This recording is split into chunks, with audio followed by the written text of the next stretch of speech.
What's up, Squeegee Slingers? Tradman here, and welcome to the Traditional Window Cleaning YouTube channel. So today we're talking about when is it time to change your rubbers. Not that rubber, you cheeky monkey. This rubber. Stay tuned.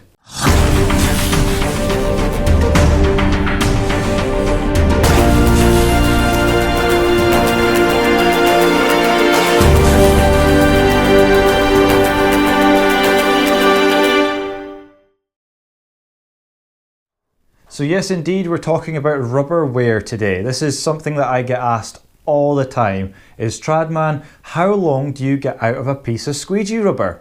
Well, it's an interesting question, and there's many factors that come into how long that you're going to get out of this piece of rubber. So for instance, things like how heavy-handed are you with your squeegee of choice, the type of framework that you're working on a day-to-day basis, the climate that you're in, whether it's quite a hot country or cold country. These are all factors that come into the rubber wear and what happens to the rubber as you're using it.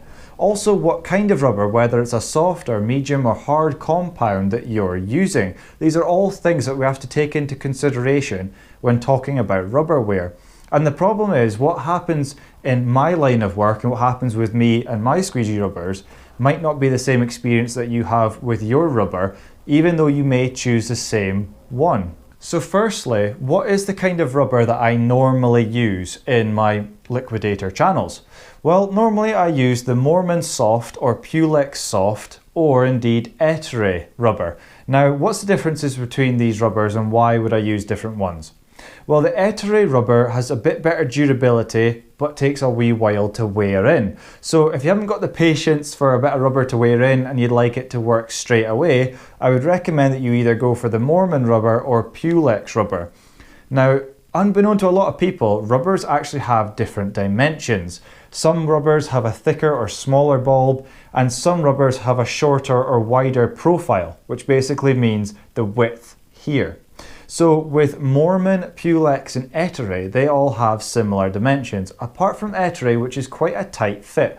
That tends to have just a bit slightly chunkier rubber bulb at the bottom. You'll find when you try and put an Ettore bit of rubber into something like this tool here, it's quite a tight fit. Whereas when you put in Moerman or Pulex, that tends to go in a little bit easier. If you're having any problems loading squeegee rubber into your squeegee of choice, I'll leave a link at the top of the video here and you can click on that, and that's how to properly insert the squeegee rubber into the squeegee channel without getting any wriggles, lumps, bumps and anything like that, because otherwise that will leave solution behind. But getting back to rubber wear, how do I go about making sure my rubber lasts as long as possible, and how long do I get out of a piece of rubber? One of the first ways I get a piece of rubber to last as long as possible is the grip on the squeegee. Now, if you're quite heavy-handed and pushing quite hard on the window, you will find that especially the ends will wear out a lot quicker. So if you can just kind of hold your squeegee a bit lighter touch, you know, just barely kind of holding it enough to remove the solution. You don't need to be pushing so hard that you're almost going to fall through the window.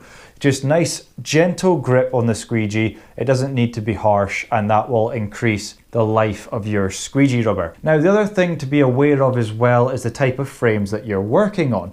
So if you're working on things like PVC, smooth frames, non-abrasive rubber seals, you'll find your squeegee rubber will last a lot longer.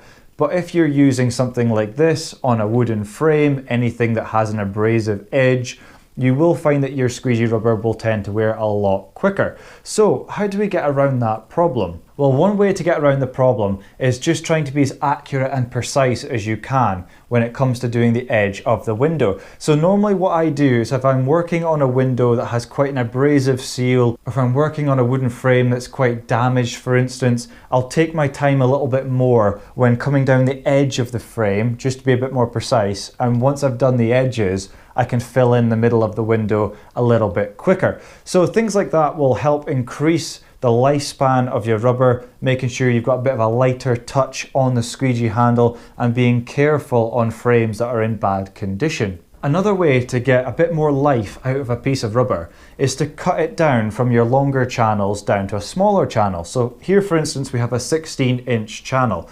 When this has been used up both sides, so what you can do is once this side is worn, you can flip the rubber round and use the other side of the rubber blade. Once both sides have been used, you can cut that down to the next size of squeegee. So for me, my next size of squeegee after this would be 14 inch. So after we've cut down the 16 to a 14, same again, once that's been cut, down to the next size and then down to the next size again, all the way down to around about 6 inch. And then after the 6 inch squeegee, I would throw that bit of rubber away. So roughly, I get about a week per side, roughly on average. So this side here, this is the second side. So this is the first side with the writing on it. It says Moerman on that side there. I got a week out of that side before the edges. That's the ones that normally go first. It's the edge of the rubber.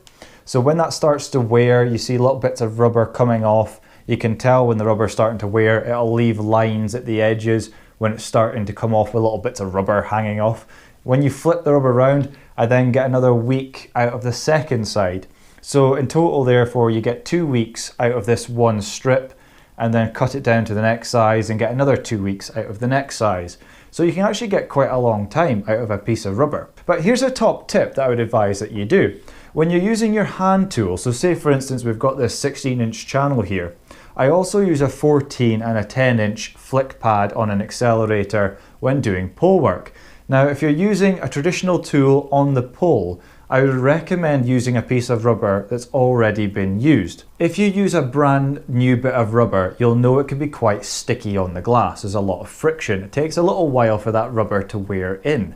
So if you use something like this, for instance, which is a 16, once it's been used for a little while, if you then put that in your 14-inch pole tool, you'll find that the glide will be nice and easy on your pole tool. The last thing you want is a brand new sticky bit of rubber in your pole tool. So keep your worn bits of rubber, things that have been used perhaps once or twice, save those bits of rubber for your pole tools and put the new bits of rubber in your bigger hand tool.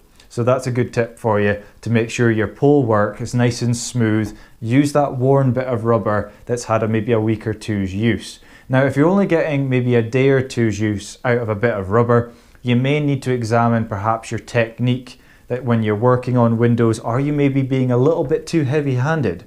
Are you perhaps maybe hitting off the sides of the frames a little bit too hard?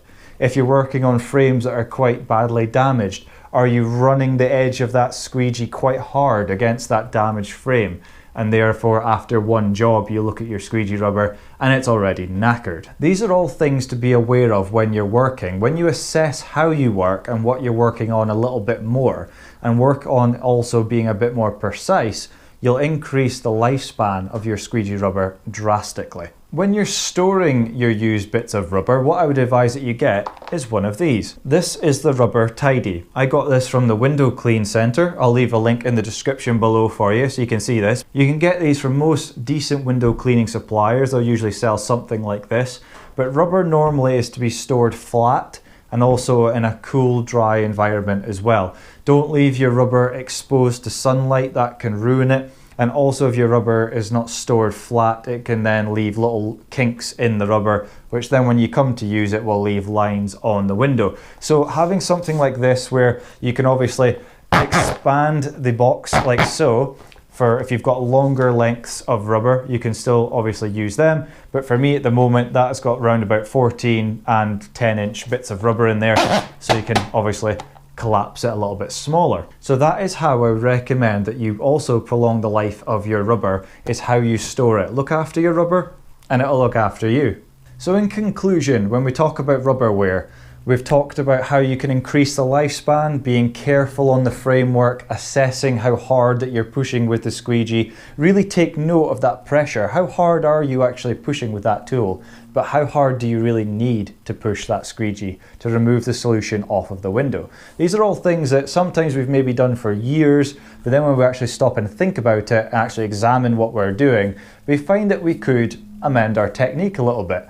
So when people ask me, how long do I get out of a bit of rubber? Again, it's a very difficult thing to really answer for you personally, because I don't know where you live, what your climate is, how heavy-handed you are, your rubber choice and all things like that. All I can do is give you hints and tips on what I do to personally get the rubber to last a bit longer. But like I say, generally speaking, it's around about a week per side of a bit of rubber, so 2 weeks out of one size of squeegee before I then cut it down to the next size. And remember, when you're using pole tools, to use a worn in bit of rubber, something that's been used a couple of times. That'll make your pole work a lot easier and more manageable, rather than having a tool 10, 15, 20 feet or more up on a pole and finding it's quite sticky. So use that nice worn in bit of rubber and your squeegee will glide nicely on those high level windows. Now there's also one other point I'd like to make when it comes to squeegee rubber, and that's another thing that a lot of people don't really take into consideration, is that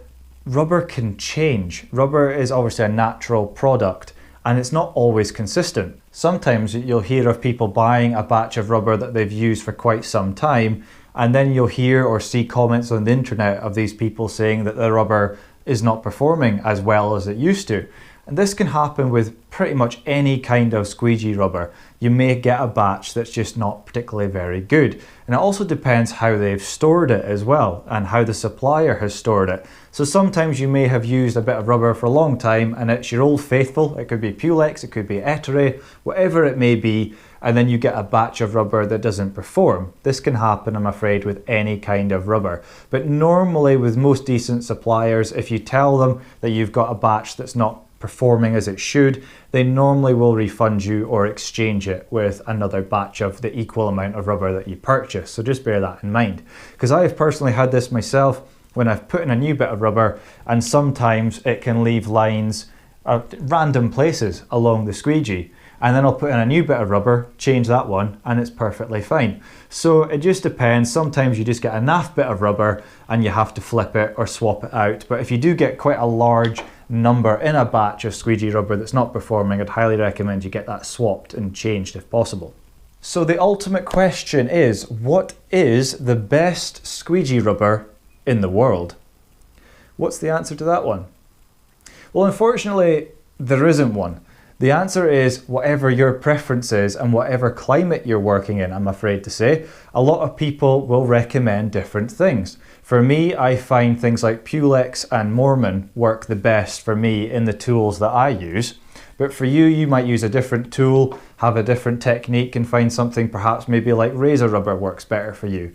But personally, if I'm trying to teach people especially how to use this tool, I would recommend that they use a softer rubber, because this will help, especially when working on flat laying seals and things like that, if you have that in your work. But if you're in a really hot climate, if it's 30 degrees Celsius and above, you may need to switch out to obviously a harder rubber to get the tool to perform. So when it comes down to rubber choice, what I would say personally is try a few different batches of different things, but if you are going to pick something like this, remember to stick to something like Moerman, Pulex or Ettore. Those dimensions work nicely in the squeegee. There's other types of rubber out there that have different dimensions and won't work as well in this kind of squeegee. But if you're using a standard channel, then obviously most other brands will work in them. They're a bit less pernickety, but you won't get the same results as we've spoken about in the past with the zero detailing. But hopefully that video has been of help to you. It's a bit more about rubber wear. If you do have any questions at all about rubbers, rubber choice or rubber wear, please leave in the comments box below and I'll answer them as quickly and efficiently as I can. So thank you very much for tuning in. That is much appreciated, folks. Remember to like and subscribe, that'd be lovely. And I'll see you in the next video. You take care, be good. Bye for now.